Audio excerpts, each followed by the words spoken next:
His criminal record, nothing more than a speeding ticket. He was a PhD candidate with a mother who has experience as a mental health professional. So much of the Aurora shooting suspect's profile doesn't seem to fit the destruction he unleashed in that theater. And ABC's Brian Ross now has the latest on James Holmes.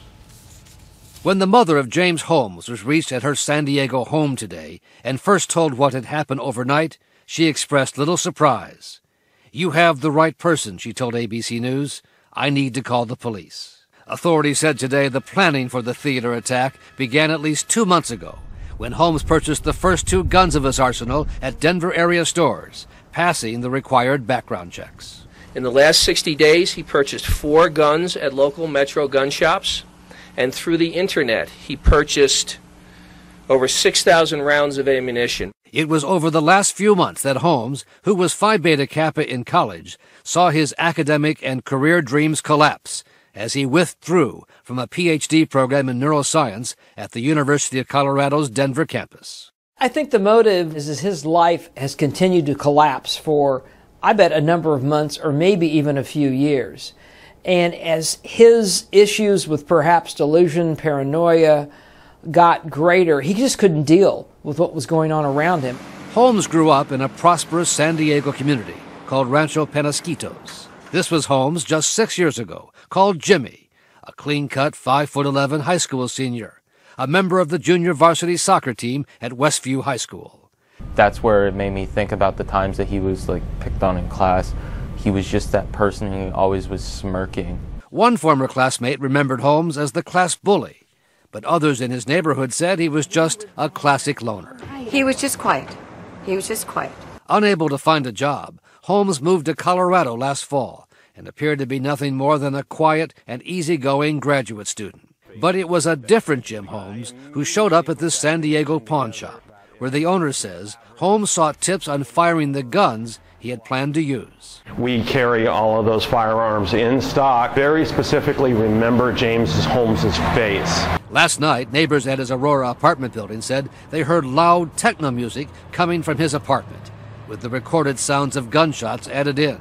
Holmes was already at the theater at the time. What's odd is what really brought up the red flags for us is the apartment complex is very quiet. There's no noise, nothing. And then all of a sudden, yesterday night or midnight this morning, music starts up out of nowhere.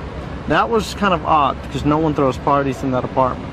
And then Holmes apparently attempted to make himself into the Joker character of the Batman series, according to a briefing given to the New York City Police Commissioner Raymond Kelly. He had his hair painted red. He said he was the Joker. He's a guy that has so left reality that he now is in this make-believe world that he's part of the Batman world, and that he's going to go in and play this character, and through that character, he's going to kill people. Police say Holmes told them he was extremely calm throughout the evening because he had taken the powerful painkiller Vicodin about 2 hours before the attack.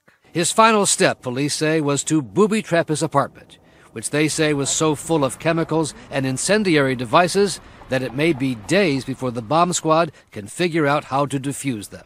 I see an awful lot of wires, trip wires, jars full of ammunition, jars full of liquid, things that look like mortar rounds. We have a lot of challenges to get in there safely. As with all mass shootings, victims and their families are left wondering why. Experts say in such cases, parents often know, without specifics, that something is wrong. In so many of these shootings that have happened before, we've seen that they are carried out by people who are really at a point of desperation, who felt they may have had no other options left. Today, his father, Robert, a software engineer, left the family home in San Diego under police protection to fly to Colorado to see his son. Police say they are certain Holmes acted alone, but there remains concern tonight that there could be so-called copycats, others who would try to do the same thing at other movie theaters, Bill. So what sort of steps are they taking?